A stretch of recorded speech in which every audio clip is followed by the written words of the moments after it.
Sir, ಈಗ ತಾನೇ ಕೆಲ ಹೊತ್ತಿನ ಹಿಂದೆ ನಾನು ಪೊಲೀಸ್ ಠಾಣೆಗೆ ಹೋಗಿದ್ದೆ. ನನ್ನ ಮೇಲೆ ಕೇಸ್ ರಿಜಿಸ್ಟರ್ ಆಗಿದ್ರ ಬಗ್ಗೆ ಏನಾದರೂ ಬಂಧನ ಇದೆಯಾ ಅಂತ ಕೇಳೋದಕ್ಕೆ. ಆಮೇಲೆ ಫಸ್ಟ್ ನಾನು ಕೇಳಿದ್ದು FIR ಆಗಿದೆಯಾ ಅಂತ ಹೇಳಿ. ಅವ್ರು ಹೇಳಿದ್ರು FIR ಹೌದು ಆಗ್ತಾ ಇದೆ ಅಂತ ಹೇಳಿದ್ರು. ನಾನು ಹೇಳಿದೆ FIR ನಂಬರ್ ಕೊಡಿ, ನಂದು ಕ್ರೈಮ್ ನಂಬರ್ ಕೊಡಿ ಅಂತ. ಆಗಿದೆಯೋ ಇಲ್ಲೋ? ಇಲ್ಲ, ಆಗಬಹುದು ಅಂತ ಫಸ್ಟ್ ಹೇಳಿದ್ರು. ಆಮೇಲೆ ಹೇಳಿದ್ರು ಆಗ್ತಾ ಇದೆ ಅಂತ ಹೇಳಿದ್ರು.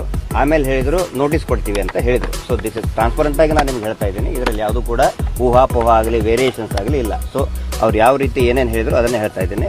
ಆಮೇಲೆ ಅವ್ರು ಖಚಿತಪಡಿದ್ರು ಹೌದು FIR ಆಗುತ್ತೆ. ಬಟ್ ನನಗೆ ಗೊತ್ತಿರೋದು ಬೆಳಗ್ಗೆನೇ ಆಗಿದೆ, ಸರ್ವರ್ ಲೋ ಇದೆ, ಕಾಪಿ ಕೊಡೋಕ್ಕಾಗಲ್ಲ. ನಾನು ಹೇಳಿದೆ ನಾನು ಕಾಪಿ ಕೊಟ್ಟರೆ ಮುಂದಿನ ಪ್ರೊಸೀಜರ್ ಅರೆಸ್ಟ್ ಆಗೋದಾದಂತ ಹೇಳಿದರೆ ಈಗಲೇ ಮಾಡ್ತೀರಾ, ಮಾಡಿದ್ರು ಕೂಡ ಏನು ಹೆಂಗೆ ಮಾಡ್ತೀರಾ ಕೇಳೋದಕ್ಕೆ ನನಗೆ ಬೇಕಾಗುತ್ತೆ. ಅವ್ರು ಹೇಳಿದ್ರು ಇಲ್ಲ ರೆಡಿ ಆಗ್ತಾ ಇದೆ. ನಾನು ಹೋಗ್ಬೇಕಾದ್ರೆ ನಿಮಗೊಂದು ಮಾತು ಹೇಳಿದೆ ಚಪಾತಿ ಮಾಡೋದು ಅಂತ ಹೇಳಿ. ಸೊ ಚಪಾತಿ ರೆಡಿ ಆಗ್ತಾ ಇದೆ ಅಂತ ಹೇಳಿದ್ರು. ಹಂಚು ಮೇಲಿದೆ, ಆಮೇಲೆ ತೆಗೆದು ಕೊಡ್ತೀವಿ ಅಂತ ಆ ಲೆಕ್ಕದೊಳಗೆ ಹೇಳಿದ್ರು. ಸರ್ವರ್ ಡೌನ್ ಐತೆ ಅಂತ ಹೇಳಿದ್ರೆ ಇನ್ನು ಬೆಂಕಿ ಇದನ್ನಾಗಿಲ್ಲ, ಆಮೇಲೆ ರೆಡಿ ಆದ್ಮೇಲೆ ಕೊಡ್ತೀವಿ ಅಂತ ಹೇಳಿದ್ರು. ಸೊ ದಿನಕ್ಕೆ 4-5 FIR ಮಾಡಿ ಚಪಾತಿ ರೊಟ್ಟಿ ಮಾಡಿದಂಗೆ ಮಾಡ್ತಾ ಇದ್ದಾರೆ. ಹ್ಯೂಮನ್ ರೈಟ್ಸ್ನವ್ರು ಕೂಡ ಇದ್ರು, ಅವ್ರ ಎದುರುಗಡೆನೆ ಅವರು ಕೂಡ ಹೇಳಿದರು ವಿನಾಕಾರಣ ಹಿಂಗೆ ನೀವು ಕಂಟಿನ್ಯೂಸ್ ಆಗಿ FIR ಮಾಡಿ ಅರೆಸ್ಟ್ ಮಾಡೋ ಹಂಗಿಲ್ಲ. It is against BNSS. ಯಾಕಂತ ಹೇಳಿದ್ರೆ ಮುಂಚೆ IPC ಸೆಕ್ಷನ್ ಇದ್ದಾಗ ಯಾರ ಮೇಲೆ ಬೇಕಾದರೂ ಕೇಸ್ ಮಾಡಿ ಒಳಗಡೆ ಹಾಕ್ತಿದ್ರು. ಆದರೆ ಈಗ BNSS ಬಂದ ಮೇಲೆ ಆ ವ್ಯಕ್ತಿಗೆ ಒಂದು ಅವಕಾಶವನ್ನು ಕೊಡಬೇಕು. ಅವಕಾಶ ಕೊಡುವಂತಕ್ಕೆ 35ನಲ್ಲಿ ನೋಟಿಸ್ ಕೊಡಬೇಕಾಗುತ್ತೆ, 35(3) ಬಾರ್ 3 ನೋಟಿಸ್ ಕೊಡಬೇಕಾಗುತ್ತೆ, ಸಫಿಷಿಯಂಟ್ ಟೈಮ್ ಕೊಡಬೇಕು, ವೆರಿಫೈ ಮಾಡಬೇಕು. ಅದಕ್ಕೆ ನಾನೇನು ಹೇಳಿದ್ದು ನೋಡಿ ಸರ್, ಬರೀ ನಂದು ಸ್ಟೇಟ್ 35ನಲ್ಲಿ ನೋಟಿಸ್ ಕೊಡ್ತೀವಿ ಅಂತ ಹೇಳಿದಾರೆ ಅವರು. And I will oblige it. ಈಗ ಕೊಟ್ಟರೆ ಈಗಲೂ ಇಲ್ಲೇ ಇರ್ತೇನೆ ಅಂತ ಹೇಳಿದೆ. ಇಲ್ಲ ನಾವು ನೋಟಿಸ್ ಕಳಿಸ್ತೇವೆ ನಿಮಗೆ, ನೋಟಿಸ್ ಕಳಿಸಿದ ಮೇಲೆ ನೀವು ಬಂದು ಕೊಡಿ ಅಂತ ಹೇಳಿದರು. ಈಗ ನೋಡಿ ಪ್ರಶ್ನೆ ಬರೋದು, ನಿನ್ನೆ ಮಾಡಿದ್ದು ಟೋಟಲ್ ವೈಲೇಷನ್ ಆಫ್ 35(3) ವೈಲೇಷನ್ ಮಾಡಿದ್ದಾರೆ. ನಿನ್ನೆನೇ ಡೇಟ್ ಇತ್ತು, ಅವರು ಪೊಲೀಸ್ ಸ್ಟೇಷನ್ಗೆ ಹೋಗೋಕ್ಕೂ ಅವಕಾಶ ಕೊಡಲಿಲ್ಲ. ನಾಳೆ ನನಗೂ ಹಾಗೆ ಮಾಡಿದರೆ ತಿಮರೋಡಿ ಅವರಿಗೆ, ಮಹೇಶ್ ಶೆಟ್ಟಿ ತಿಮರೋಡಿ ಅವರಿಗೆ ಪೊಲೀಸ್ ಸ್ಟೇಷನ್ಗೆ ಹೋಗೋಕ್ಕೂ ಅವಕಾಶ ಕೊಟ್ಟಿಲ್ಲ. ಹೌದಪ್ಪ, ನೀವು ನಾಡಿದ್ದು ಅರೆಸ್ಟ್ ಮಾಡಿದ್ರೆ ವಿ ವುಡ್ ಹ್ಯಾವ್ ಅಗ್ರೀಡ್. ಮೊದಲನೇ ನೋಟಿಸ್ ಅಲ್ಲಿ ನೋಟಿಸ್ ತಲುಪಿದ ಕೂಡಲೇ ಬಂದಿಲ್ಲ ಅಂತಂದ್ರೆ ದಸ್ತಗಿರಿ ಮಾಡಿ ತನಿಖೆ ಮಾಡ್ತೀವಿ ಅಂತ ಬರೆದಿದ್ರು. ನೋಡಿ ಅದರಲ್ಲಿ ಡೇಟ್ ಏನು ಕೊಟ್ಟಿದ್ದಾರೆ, ನಿನ್ನೆ ಕೊಟ್ಟಿದ್ದಾರೆ ತಾನೆ. ನಿನ್ನೆ ಬರಲಿಲ್ಲ ಅಂತ ಹೇಳಿದ್ರೆ ಇವತ್ತು ಮಾಡಬೇಕಾಗಿತ್ತು. ನಿನ್ನೆನೆ ಯಾಕೆ ಮನೆಗೆ ಬಂದ್ರು, ಅದು 9 ಗಂಟೆಗೆ. ಹಂಗೆ ಪ್ರೊವಿಷನ್ ಇಲ್ಲ. ದಟ್ ಈಸ್ ಅಗೇನ್ಸ್ಟ್, ಅದಕ್ಕೆ ಹೇಳೋದು ಅದು ಅದೇ ಅಗೇನ್ಸ್ಟ್ ರೂಲ್ಸ್ ಅಂತ ಹೇಳಿ ಹಂಗೆ ಕೊಡಂಗಿಲ್ಲ.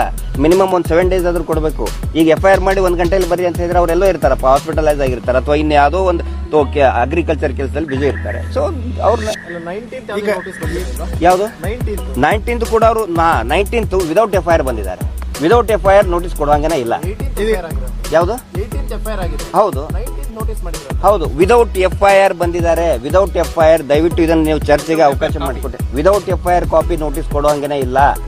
ವಿದೌಟ್ FIR ನೋಟಿಸ್ ತಗೊಂಡು ಬಂದಿದ್ದಾರೆ. ನೋ ಜಸ್ಟಿಸ್ ನಾಗಪ್ರಸನ್ನ ಸಾಹೇಬರ್ದು ಕ್ಲಿಯರ್ ಕಟ್ ಆರ್ಡರ್ ಇದೆ. You just cannot serve only notice, it should be provided with the FIR copy ಅಂತಾನೆ ಇದೆ. FIR ಇಲ್ಲದೆ ಬರೀ ನೋಟಿಸ್ ತಗೊಂಡು ಹೋದ್ರೆ ಅವನಿಗೆ ಗೊತ್ತಾಗಬೇಕಲ್ಲ ಯಾವ ಸೆಕ್ಷನ್ ಅಂತ. ಈಗ ನನಗೆ ನೋಟಿಸ್ ಕೊಡ್ತಾರೆ, ಬಟ್ ಯಾವ ಸೆಕ್ಷನ್ನು, ಯಾವ ಕ್ರೈಮ್ ನಂಬರ್ ಏನು, ಆಮೇಲೆ ನಾನು ಆಂಟಿಸಿಪೇಟರಿ ಹಾಕೋಬೇಕಂತ ಹೇಳಿದ್ರೆ ಕೋರ್ಟಲ್ಲಿ FIR ಕಾಪಿನೇ ಕೇಳ್ತಾರೆ, ಬರೀ ನೋಟಿಸ್ ಸಾಕಾಗೋದಿಲ್ಲ. So Nagaprasanna thanks to justice Nagaprasanna sir, ಅವ್ರು ಕೊಟ್ಟಂತಹ ಆದೇಶ ಇದೆ, ಅದನ್ನು ಹೇಳಿದ್ದೇವೆ ನಾವು. ಆಮೇಲೆ ಇದರಿಂದ ನಿಮಗೂ ತೊಂದರೆ ಆಗುತ್ತೆ, SP ಸಾಹೇಬರಿಗೆ ತೊಂದರೆ ಆಗುತ್ತೆ. ತೊಂದರೆ ಆಗೋದು ಬೇಡ. FIR ಇರಬೇಕು, FIR ಕಾಪಿ ಇರಬೇಕು. ಅವ್ರು ಏನಾದರೂ ಹೇಳಿ, ಬಟ್ FIR ಇರಲೇಬೇಕು. ಮಾಡಿದ್ದಾರೆ ಸರ್, ಅವರು ಹೊರಟಿದ್ದಾರೆ ಅಂತ ಹೇಳಿದ್ದಾರೆ. ಬಟ್ ಹೌದು, ಎಸ್ ಹೌದು, ಈಗ ಯಾವ ಸೆಕ್ಷನ್ಸ್ ಆಗಿದಾರಂತೆ ಗೊತ್ತಿಲ್ಲ. ಮೇ ಬಿ ನೋಡಿ, ತಾವು ಕೂಡ ಮಾತಾಡ್ತಾ ಇದ್ದೀರಿ, ಮತ್ತೆ ಹ್ಯೂಮನ್ ರೈಟ್ಸ್ ಕೂಡ ಬಂದಿದ್ದಾರೆ. ಲೆಟ್ ಅಸ್ ಸಿ ಯಾವುದು ನನಗೆ ಅದು ರೈಟ್ಸ್ ಇದೆ, ಯಾವ ಸೆಕ್ಷನ್ಸ್ ಇದೆ ಅಂತ ಕೇಳೋದಕ್ಕೆ ರೈಟ್ಸ್ ಇದೆ. ಸೊ FIR ಆಗಿದ್ದಂತರೂ ಖಚಿತ. ಅವ್ರು ನೋಟಿಸ್ ಕೊಡ್ಲಿ, ನೋಟಿಸ್ ಕೊಟ್ಟರೆ ಮತ್ತೆ ಬರ್ತೇನೆ. ನಾನು ಇಲ್ಲಿ ಬಂದಿದ್ದ ಉದ್ದೇಶ ಅಂದ್ರೆ ನಾನು ಓಡಿ ಹೋಗ್ತಾ ಇಲ್ಲ ಸರ್, ಅಸಹಕಾರ ಅಲ್ಲ, ಸಹಕಾರ ಕೊಡಕ್ ನಾವು ಇರೋದಿಲ್ಲ. ಸೊ ಸಹಕಾರ ಕೊಡಕ್ಕಂತ ಬಂದಿದ್ದೆ ನಾನು. ಹಂಗಿದ್ರೆ ಅವ್ರ ಮೇಲೆ DK ಶಿವಕುಮಾರ್ ಇದರಲ್ಲಿ ನೇರವಾಗಿ ಭಾಗಿಯಾಗಿದ್ದಾರೆ ಅಂತ ಓಪನ್ ಆಗಿ ಗೊತ್ತಾಗ್ತಾ ಇದೆ. SIT ತನಿಖೆಯನ್ನು ಮುಚ್ಚಿ ಹಾಕೋದಕ್ಕೆ DK ಶಿವಕುಮಾರ್ ಅವರು ಮುಂಚೆನೆ SITಗೆ ಮತ್ತೆ ಈಗ ಏನು ತಿಮ್ಮರೋಡಿ ಅವರ ಅರೆಸ್ಟ್ ಆಗಿದೆ ಸಂಬಂಧ ಇಲ್ಲ ಅಂತ ಹೇಳಿದ್ರಲ್ಲ. ಸೊ ಅದನ್ನ ಎಲ್ಲರೂ ಅರ್ಥ ಮಾಡ್ಕೋಬೇಕು. ಇಲ್ಲಿ BL ಸಂತೋಷ್ ಅವರು ಹಿಂದೂ ಸಂಘಟನೆಯ ಪ್ರಮುಖರಾಗಿದ್ದರಿಂದ ಇಲ್ಲಿ ಸತ್ತಂತ ಅನೇಕ ಹೆಣ್ಮಕ್ಳು ಹಿಂದೂ ಹೆಣ್ಮಕ್ಳಾಗಿರೋದ್ರಿಂದ ಯಾಕೆ ಧ್ವನಿ ತಾತ್ತಾ ಇಲ್ಲ ಅನ್ನೋ ಅರ್ಥದಲ್ಲಿ ಇವ್ರು ಕೇಳಿದ್ದು. ಯಾರು ಮಹೇಶ್ ಶೆಟ್ಟಿ ತಿಮ್ಮರೋಡಿ ಅವರು ಮಾತಾಡ್ಬೇಕಾದ್ರೆ ಸ್ವಲ್ಪ ಖಾರವಾಗಿ ಮಾತಾಡ್ತಾರೆ, ಮನಸ್ಸಿನಲ್ಲಿ ನೋವಿದ್ದಾಗ ಖಾರವಾಗಿ ಮಾತಾಡ್ತಾರೆ. ಅದನ್ನೇ ಇಟ್ಕೊಂಡು FIR ಮಾಡಿಸೋದಲ್ಲದೆ ಅರೆಸ್ಟ್ ಮಾಡೋ ಲೆಕ್ಕಕ್ಕೂ ಕೂಡ ಹೋಗಿದ್ದಾರೆ. ಅದಕ್ಕೂ ಮತ್ತೆ ಈ SIT ತನಿಖೆಗೆ ಸಂಬಂಧ ಇಲ್ಲ. ಆದ್ರೆ ಇವ್ರು ಏನು ನ್ಯಾರೇಷನ್ ಬಿಲ್ಡಪ್ ಮಾಡ್ತಾ ಇದ್ದಾರೆ, ಓ ನೋಡಿ ಇವನು ಅಲ್ಲಿ ಮೂಳೆನೇ ಇಲ್ಲ, ಹಿಂಗಾಗಿ ಮಹೇಶ್ ಶೆಟ್ಟಿ ತಿಮ್ಮರೋಡಿ ಅವ್ರನ್ನ ಅರೆಸ್ಟ್ ಮಾಡಿದ್ರು, ಸಮೀರ್ಗೆ ಅರೆಸ್ಟ್ ಮಾಡಕ್ ಹೋಗಿದ್ದಾರೆ ನೋಡಿ, ಅವ್ನು ಸುಳ್ಳು ಹೇಳಿದ. ಯಾಕಂತ ಹೇಳಿದ್ರೆ ಅಲ್ಲಿ ಮೂಳೆ ಇಲ್ಲ. ಗಿರೀಶ್ ಮಟ್ಟಣ್ಣ ಅವ್ರಿಗೆ ಅರೆಸ್ಟ್ ಮಾಡ್ತಾರೆ ಈಗ ನೋಡಿ, ಯಾಕಂತ ಹೇಳಿದ್ರೆ ಮೂಳೆ ಇಲ್ಲ. ಮೂಳೆಗೂ ಈಗ ಇರೋ BL ಸಂತೋಷ್ ಕೇಸಿಗೂ ಏನ್ ಸಂಬಂಧ?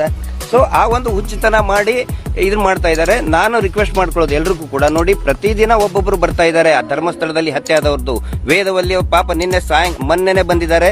ನಿನ್ನೆ ಇದೊಂದು ಗಲಾಟೆ ಆಗಿದ್ದು ನೋಡಿ ಭಯ ಪಟ್ಕೊಂಡು ಓಡಿ ಪಾಪ ಅವರು ಇನ್ನೇನಪ್ಪ ಇವ್ರಿಗೆ ಹಿಂಗಾಗಿದೆ ಅಂತೇಳಿ ವಾಪಸ್ ಹೋಗಿದ್ದಾರೆ. ಒನ್ಸ್ ಅಗೇನ್ ವೇದವಲ್ಲಿ ಅವ್ರ ಅಣ್ಣ ಬರ್ತಾ ಇದ್ದಾರೆ.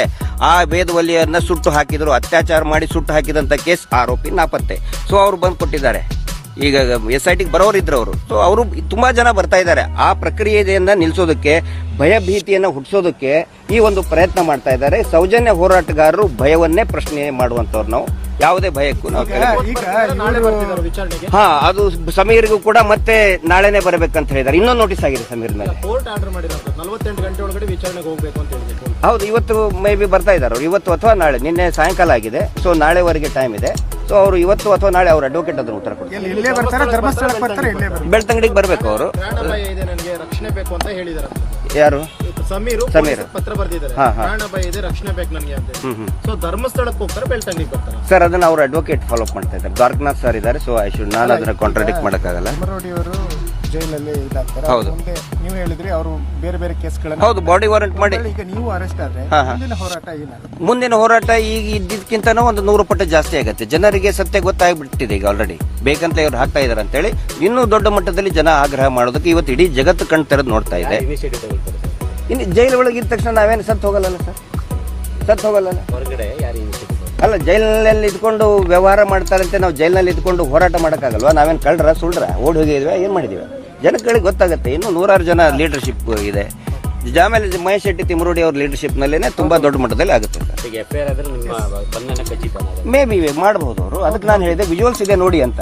ವಿಜುವಲ್ಸ್ ಇದೆ. ಯಾಕಂತ ಹೇಳಿದ್ರೆ ಇಲ್ಲಿ ಪ್ರೊಸೀಜರ್ಸ್ ಯಾವ ಕೂಡ ಇಲ್ಲಿ ಆಮನತ್ರ thanks to SP Arun sir.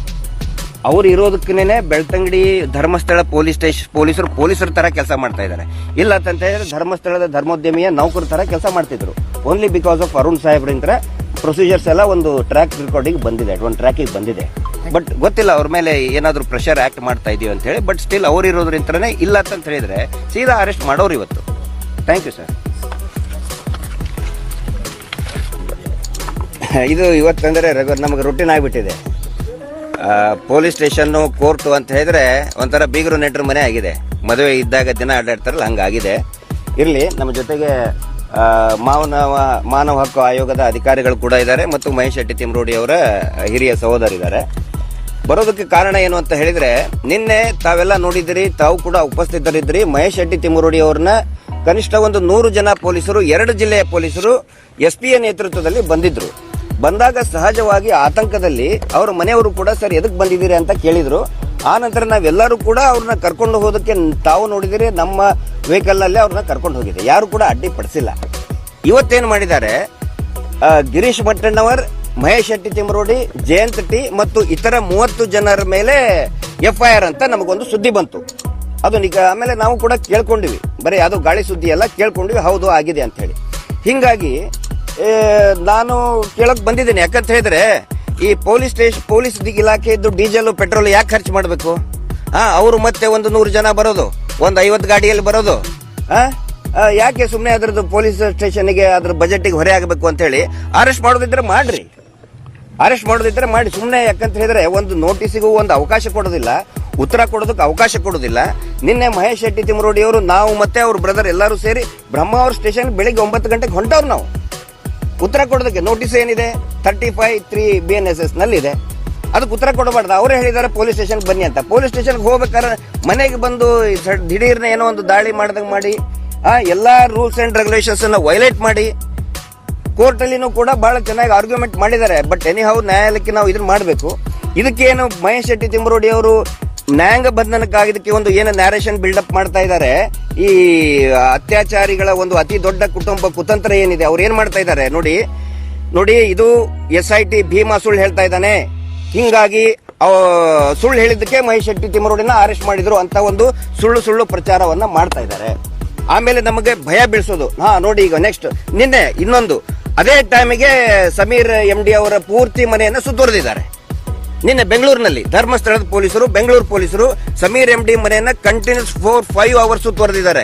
Bale ಆಗಿದ್ದಕ್ಕೆ ವಾಪಸ್ ಬಂದಿದ್ದಾರೆ. ಇಲ್ಲ ಅಂತಂದ್ರೆ ನಿನ್ನೆ ಅವನು ಅರೆಸ್ಟ್. ಮತ್ತೆ ನಿನ್ನೆ ನಾನು ಸಹಕಾರ ಕೊಟ್ಟಂತವನ್ನ ಅರೆಸ್ಟ್ ಮಾಡ್ತೀವಿ ಅಂತ ಹೇಳ್ತಾ ಇದ್ದಾರೆ. ಸೊ ಅರೆಸ್ಟ್ ಮಾಡ್ಲಿ, ಭಯ ಪಡಿಸ್ತಾ ಇದ್ದಾರೆ. ನಾವು ಸೌಜನ್ಯ ಹೋರಾಟಗಾರರು ಭಯವನ್ನೇ ಪ್ರಶ್ನಿಸ್ತೇವೆ ನಾವು. ಈಗ ನಿಮ್ಮ ಮೇಲೆ ಈಗ ನಾನ್ ವೇಲೇಬಲ್ ರಿಸ್ಟ್ರಿಕ್ಷನ್ಸ್ ಗಳನ್ನ ಹಾಕಿದ್ರು, ಆಯ್ತು ಸಂದರ್ಭ ಬರುತ್ತೆ. ಆಯ್ತು ಸರ್. ಅದಕ್ಕೆ ಸರ್ ಈಗ ನನಗೆ ಗೊತ್ತಾಗಬೇಕಲ್ಲ. ಹೌದು, ನನ್ನನ್ನು ಅವರು ಯಾವುದೋ ಒಂದು ಕೇಸ್ ಅಲ್ಲ, ನಾನು ಒಬ್ಬ ವ್ಯಕ್ತಿ, ಈ ದೇಶದ ಪ್ರಜೆ ನಾನು.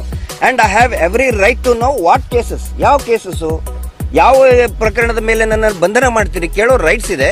ಹಿಂಗಾಗಿ ಪೊಲೀಸರಿಂದ ನಾವೇನು ಓಡಿ ಹೊಂಟಿಲ್ಲ, ನಾವು ಪೊಲೀಸರ ಜೊತೆಗೇನೆ ಇರ್ತೀವಿ. ಪೊಲೀಸರಿಗೆ ಸಹಕಾರ ಕೊಡಬೇಕು ಅಂತಾನೆ ಬಂದಿದ್ದೇನೆ. ಬಂಧನ ಮಾಡೋದ್ರೆ ಮಾಡ್ಲಿ ಸರ್. ಈಗ ನಿಮ್ ಕೇಸ್ ಆಗಿರುವಂತದ್ರ ಬಗ್ಗೆ ಮಾಹಿತಿ ಇದೆಯಾ? ಖಂಡಿತ ಇದೆ, ಖಂಡಿತ ಇದೆ. ಇಲ್ಲ ಖಂಡಿತ ಇದೆ, ಖಚಿತ ಮಾಹಿತಿ ಇದ್ದಿದ್ದಕ್ಕನೆ ನಾನು ಇಲ್ಲಿ ತಮ್ಮ ಆ ಒಂದು ಇದ್ರ ಮೇಲೆ ತಮ್ಮ ಮುಂದೆ ನಾನು ಮಾತಾಡ್ತಾ ಇದ್ದೇನೆ. ಯಾವುದೋ ಊಹಾಪೋಹ ಅಲ್ಲ. ಅದಕ್ಕೆ ನಾವು ಬೆಳಗ್ಗೆನೂ ಕೂಡ ಸಂಬಂಧಪಟ್ಟಂತ ಅಧಿಕಾರಿಗಳು ಹೇಳಿದ್ವಿ ಏನ್ ಕೇಸಸ್. ಹೌದು, ಕೇಸ್ ಆಗಿದೆ ಅಂತ ಹೇಳಿದ್ದಾರೆ. ನೋಡೋಣ. ಕಳೆದ 20 ದಿನಗಳಿಂದ ಎಷ್ಟು ಪ್ರಕರಣಗಳು ನಿಮ್ಮ ಮೇಲೆ ದಾಖಲಾಗಿದೆ? ಸರ್, ನಿನ್ನಿಲ್ದ ಮೊನ್ನೆನೂ ಕೂಡ ಬೆಳಿಗ್ಗೆ 1:30ವರೆಗೆ ನಂದು ಎನ್ಕ್ವೈರಿ 4 ಕೇಸು ಕಂಟಿನ್ಯೂಸ್, 4 ಎಲ್ಲವೂ ಕೂಡ ಫೇಕ್ ಕೇಸ್. 4 ಕೇಸ್ FIR ಮಾಡಿದ್ದಾರೆ, ರಿಜಿಸ್ಟರ್ ಆಗಿದೆ. ಅದಕ್ಕಿಂತ ಮುಂಚೆ ಧರ್ಮಸ್ಥಳದಲ್ಲಿನೂ ಕೂಡ 2 ನೋಟಿಸ್ ಇದೆ. ಒಂದು ನೋಟಿಸ್ಗೆ ನಾನು ಉತ್ತರ ಕೊಟ್ಟಿದ್ದೀನಿ ಧರ್ಮಸ್ಥಳದಲ್ಲಿ. ಆನಂತರ ಮಾನಹಾನಿ ಪ್ರಕರಣ ಅಂತೂ may be it has crossed 10. Every 2 ಡೇಸ್ಗೆ ಒಂದೊಂದು ನೋಟಿಸ್ ಬರ್ತಾನೆ ಇದೆ. ಆಲ್ಮೋಸ್ಟ್ 20ಕ್ಕಿಂತ ಜಾಸ್ತಿ ಕೇಸ್ ನನ್ನ ಮೇಲೆ ಆಗಿದೆ. ಜಯಂತ್ರ ಮೇಲೆ, ಮಹೇಶ್ ಶೆಟ್ಟಿ ತಿಮ್ಮರೋಡಿ ಅವ್ರ ಮೇಲೆ ಮತ್ತೆ ಕೇಸ್ ಹಾಕಿದ್ದಾರೆ. ಅದಕ್ಕೆ ಕಾರಣ ಏನು ಅಂತ ಹೇಳಿದ್ರೆ ಇವತ್ತಿನ ಇದರಲ್ಲಿ ಪ್ಲೀಸ್ ನೋಟ್ ಯಾಕೆ ಹಾಕಿದ್ದಾರೆ ಅಂತ ಹೇಳಿದ್ರೆ, ಇವತ್ತೇನಾದ್ರೂ ನಾಳೆ ಬೇಲ್ ಆದ್ರೆ ಒನ್ಸ್ ಅಗೇನ್ ಬಾಡಿ ವಾರಂಟ್ ಜಾರಿ ಮಾಡಿ, ತಾವು ಕೇಳಿದ್ರಿ ಸರ್ ಅದು ನಾನ್ ಬೇಲೇಬಲ್ ಅಂತ ಹೇಳಿ. ಹಿಂಗಾಗಿ ಬಾಡಿ ವಾರಂಟ್ ಪ್ರೊಡ್ಯೂಸ್ ಮಾಡಿ ಮತ್ತೆ ಅವ್ರನ್ನೆಲ್ಲ ಇಟ್ಕೋಬೇಕು. ಸೊ ಆ ಒಂದು ಕುತಂತ್ರ ಬಹಳ ಚೆನ್ನಾಗಿ ಅವರು ಮಾಡ್ತಾ ಇದ್ದಾರೆ.